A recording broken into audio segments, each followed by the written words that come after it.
Magandang araw mga bata! Bago tayo magsimula, tumayo muna ang lahat para sa pag-awit ng pambansang awit at susundan ng panalangin at pangungunahan nito ni Dexter.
Dexter?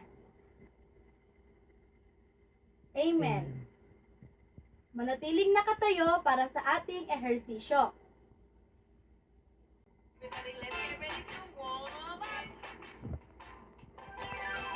Shake them like this.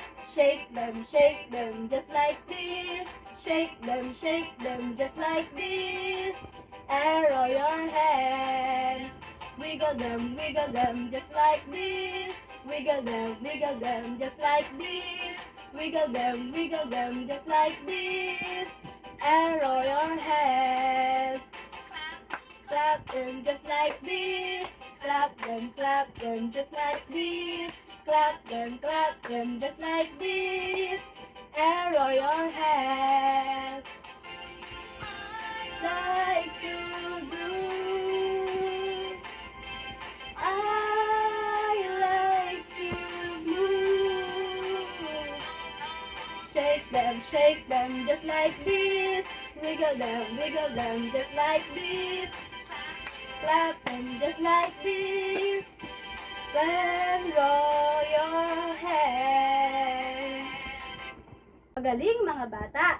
Bago kayo umupo, mangyari lamang na pulutin ang inyong mga kalat sa paligid at ayusin ninyo ang inyong mga upuan.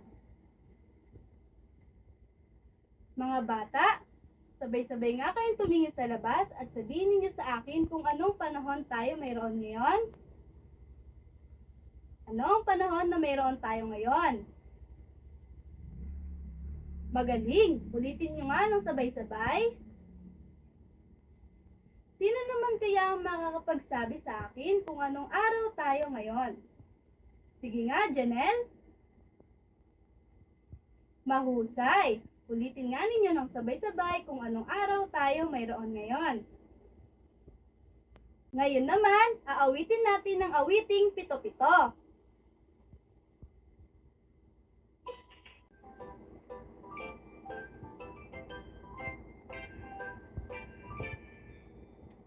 Pito, pito, pito, pito, pito, mga araw sa loob ng isang linggo. Linggo, Lunes, Martes, Miyerkules, Huwebes, Biyernes, at ang Sabado. Mga araw sa isang linggo. Lina at awitin natin to. Mga araw sa loob ng isang linggo. Linggo, Lunes, Martes, Miyerkules, Huwebes, Biyernes, at ang Sabado. Mga araw sa isang linggo. Itong araw sa isang linggo. Awitin natin ito.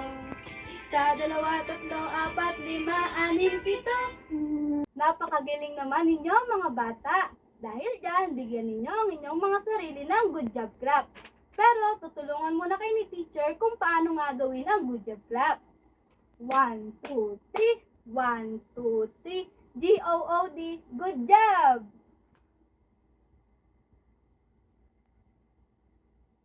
Muli, magandang araw sa inyo mga bata. Ngunit bago tayo mag-umpisa, ay mayroon bang lumiban sa ating klase? Sa pangkat ng bilog, sa pangkat ng tatsulok, at sa pangkat ng parisukat. Napakagaling! Ikinagagalak kong walang lumiban sa ating klase. Ngayon, bigyan ninyo ang inyong mga sarili ng ang galing-galing clap. 1, 2, 3, 1, 2, 3. Ang galing, ang galing, ang galing-galing.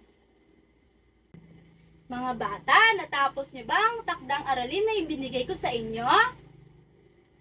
Ngayon, maaari niyo na itong ipasa sa inyong harapan. Ako muli si Teacher Miko at nandito muli para sa ating bagong tatalakayin. Ngunit bago tayo dumako sa ating bagong pag-aaralan, ay tayo ay magbalik-aral. Tungkol nga ulit saan ang ating pinag-aralan nakaraan? Tama! Maaari ba kayong magbigay ng mga bagay na nagsisimula sa letrang G? Sige nga, Janelle. Tama. Sige nga, Dexter. Mahusay. Mga bata, ilang kamay kaya mayroon si teacher? Tama. Ngayon, bilangin nyo nga kung ilang mga daliri ang nasa kamay ni teacher. 1, 2, 3, 4, 5, 6, 7, 8, 9, 10. Napakagaling mga bata. Ilan ng mga daliri sa kamay ni teacher sa kaliwang kamay? Bilangin nga natin. 1, 2, 3, 4, 5. Tama. 5 daliri ang mayroon si teacher sa kanyang kaliwang kamay. Ilan naman kaya sa kabilang kamay? 3. Tama. Ba pinagsama ko ang 5 daliri sa kaliwang kamay at 5 daliri sa kabilang kamay, ilan kaya silang lahat? Bilangin natin. 1, 2, 3, 4, 5, 6, 7, 8, 9, 10. Ilan nga sila? 10. Magaling! Bigyan nga ninyo ang inyong mga sarili ng very good clap. 1, 2, 3. 1, 2, 3. Very good, very good! At ngayon, kayo ay tatayo at tayo ay aawit habang bumibilang mula bilang 1 hanggang 10. Share our channel. Thank you. Bilang 1 Hanggang 10. 1, 2, 3, 4, 5, 6, 7, 8,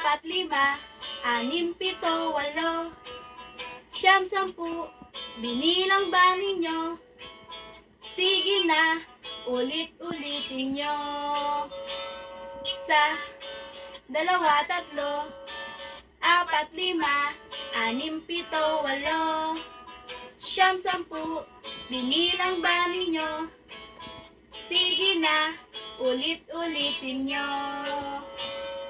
1, 2, 3, 4, 5, 6, 7, 8, 10. Binilang ba ninyo? Sige na, ulit-ulitin nyo. Mahusay mga bata! At ngayon, mukhang alam nyo na ang mga bilang 1 hanggang bilang 10. Ngayon naman ay ipapakita sa inyo ni teacher kung ano ang tamang proseso ng pagdaragdag. Ang pagdaragdag ay ito yung pagsasama-sama ng bilang ng magkaibang pangkat. At ang ginagamit na simbolo sa pagdaragdag ay ang tinatawag na plus sign. Ito ang tinatawag na plus sign. At ito naman ang equal sign. Ginagamit ang equal sign kapag nakuha na ang sagot. Ito ang equal sign. Kapag nakuha naman na ang kabuuan ng bilang sa pagdaragdag, ay tinatawag itong sum. Mga bata, ulitin nyo nga ang mga sasabihin ni teacher. Plus, equal, at sum.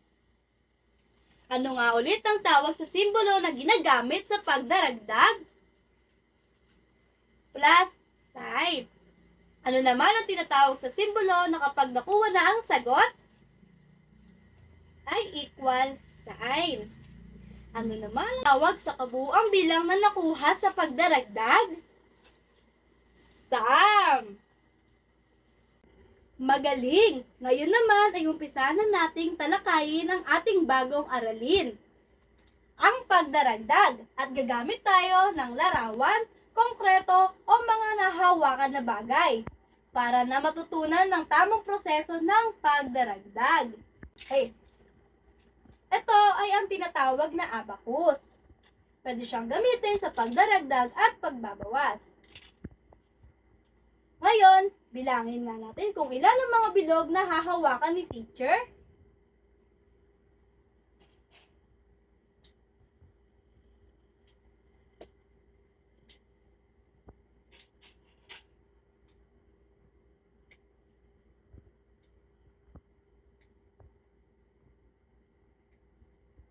Sige nga, ilan ang mga bilog na hinawakan ni teacher? Magaling! Yon. Sino kayang pwedeng magsabi kay teacher kung ilang bilog ang nasa kanang bahagi ng ating bagay? Sige nga, Dion. Tama! Ilan naman ang nasa pangalawang pangkat? Sa bahaging kaliwa. Sabay-sabay nga kayo. Mahusay! Bigyan nyo nga ang inyong mga sarili ng very good clap. Ngayon, subukan naman natin pagsamahin ang bilang ng unang pangkat at pangalawang pangkat. 1, 2, 3, 4, 5, 6. 6 ang bilang sa unang pangkat. 1, 2, 3, 4. 4 naman ang bilang sa pangalawang pangkat. Bata, ulitin nga ninyo ng sabay-sabay.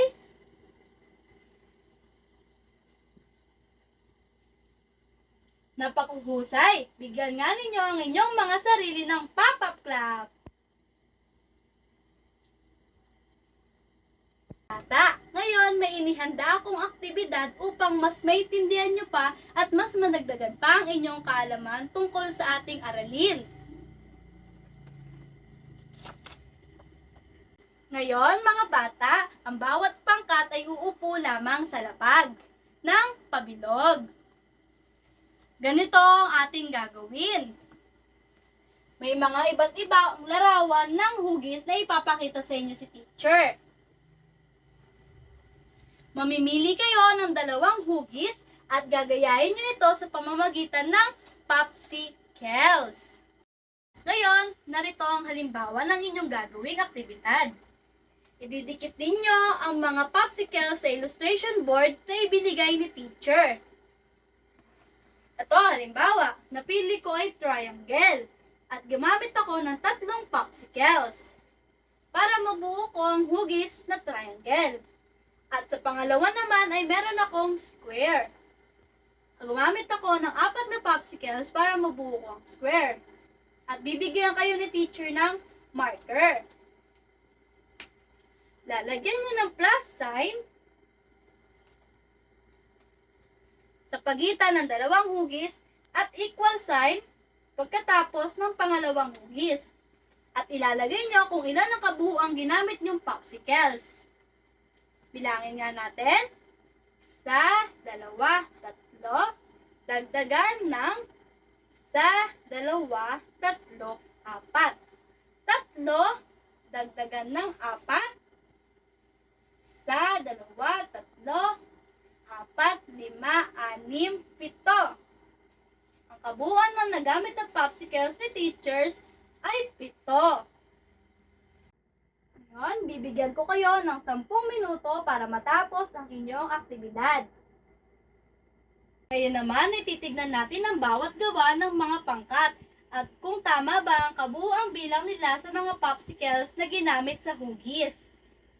Umpisahan natin sa pangkat ng bilog. Susundan naman ng pangkat na parisukat. At ang pangkat ng tatsulok. Mahusay mga bata! At dahil dyan, bigyan nga ninyo ang inyong mga sarili ng fireworks clap. 1, 2, 3, 1, 2, 3. Psh, psh, psh.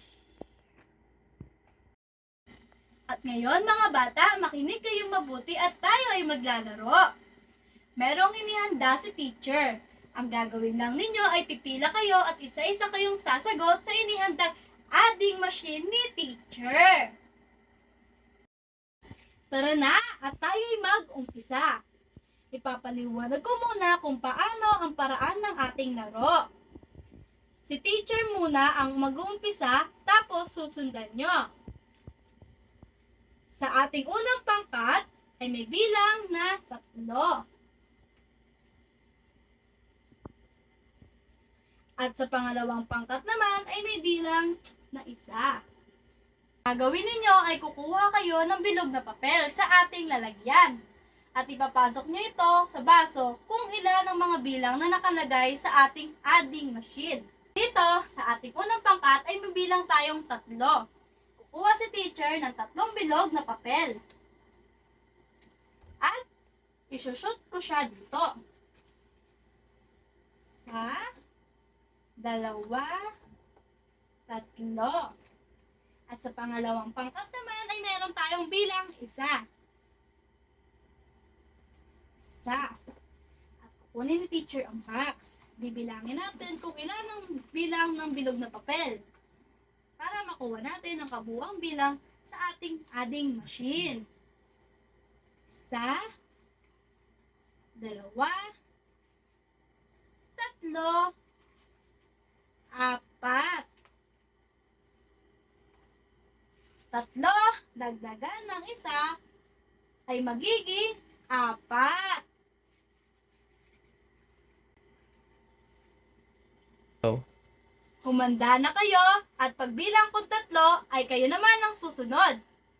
1, 2, 3.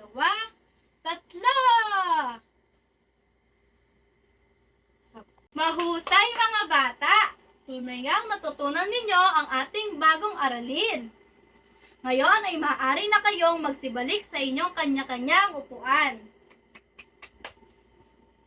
Inyong mga sarili ng bird clap. 1, 2, tweet! 1, 2, tweet! 1, 2, tweet, tweet, tweet! Ngayon mga bata, upang mas tuluyan ninyong maunawaan ang ating aralin, ay mayroong inhanda pa si teacher na aktibidad para sa inyo na mas madagdagan pa ang inyong kaalaman sa ating aralin.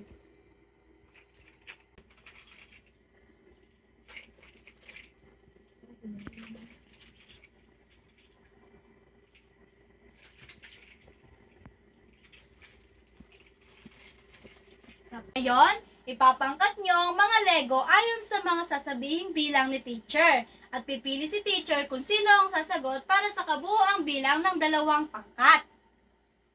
Tayo na at mag-umpisa.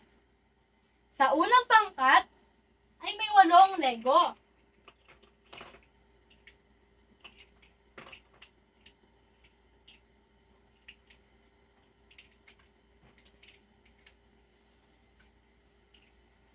At sa pangalawang pangkat naman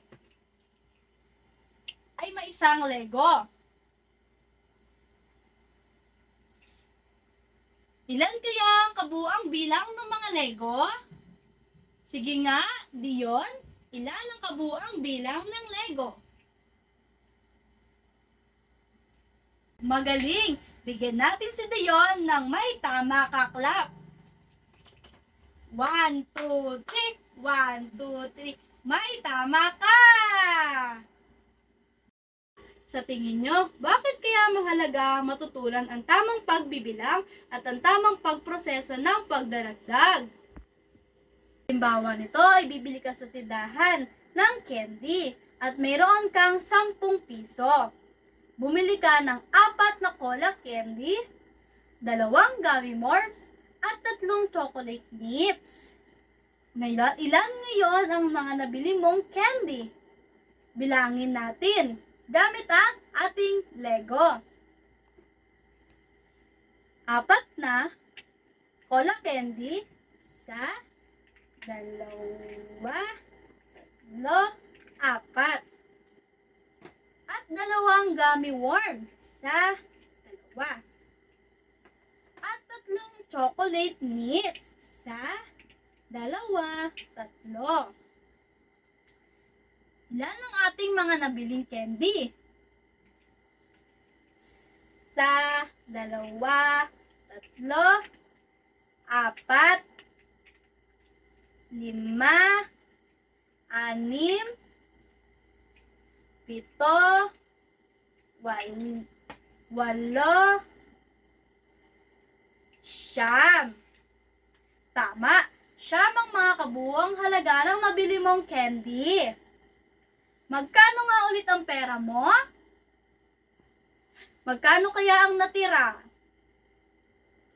Tama, may piso ka pang sukli.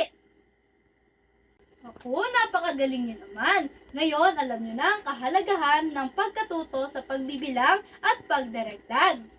Magagamit mo ang pagbibilang at pagdaragdag sa pagpili ng mga iba't ibang klaseng candy o pagkain na gusto mong bilhin sa tindahan. Nang alam ang kabuuan nito at hindi nito kung magkano ang sukli. Tunay ngang naunawaan na ninyo ang ating mga aralin ngayon. May katanungan ba kayo mga bata? Kung gayon, ibigay nga ninyo ang mga 3 pangunahing kailangan sa proseso ng pagdaragdag. Sabihin nyo nga ito ng sabay-sabay. Mahusay! Bigyan nga ninyo ang inyong mga sarili ng winner clap. 1, 2, clap, clap, clap. 1, 2, clap, clap, clap. 1, 2, winner! Ngayon, mga bata, kunin ninyo ang inyong mga lapis at papel at sagutan ang gawain na aking ibibigay. Isulat ninyo ang inyong mga pangalan sa itaas ng papel.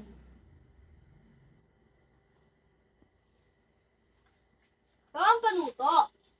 Punuan ang patlang ng nawawalang bilang. Mayroon lamang kayong 3 minuto sa pagsasagot. Pag sinabi ni teacher na stop, ang lahat ay itataas ang lapis at hihinto sa pagsagot at ito ay ating sasagutan. Maaari na kayong magsimula.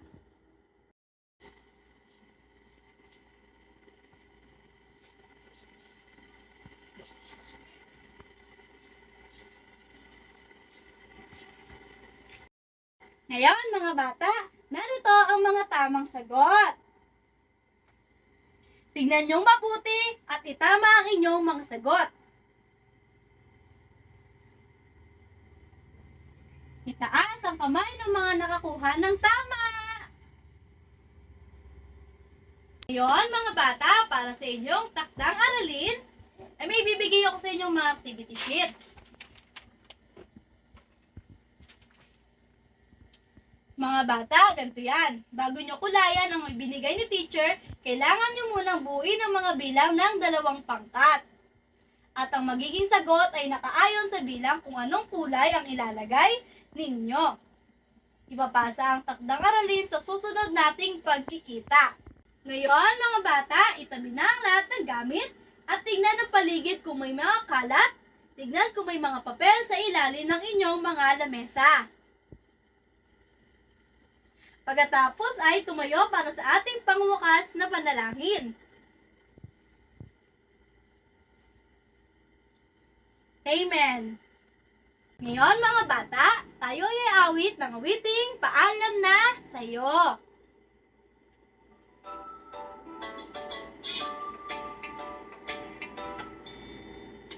Maganda-handa, tayo'y uuwi na. Tayong magkikita, paalam na sa'yo. Paalam na sa'yo. Sa'yo. Paalam na sa'yo. Tayo'y uuwi na. Tayong magkikita, paalam na sa'yo. Paalam na sa'yo. Sa'yo. Paalam na sa'yo.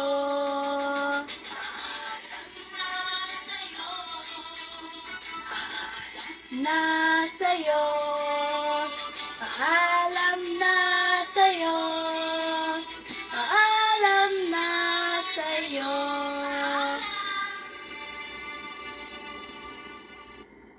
Maraming salamat mga bata.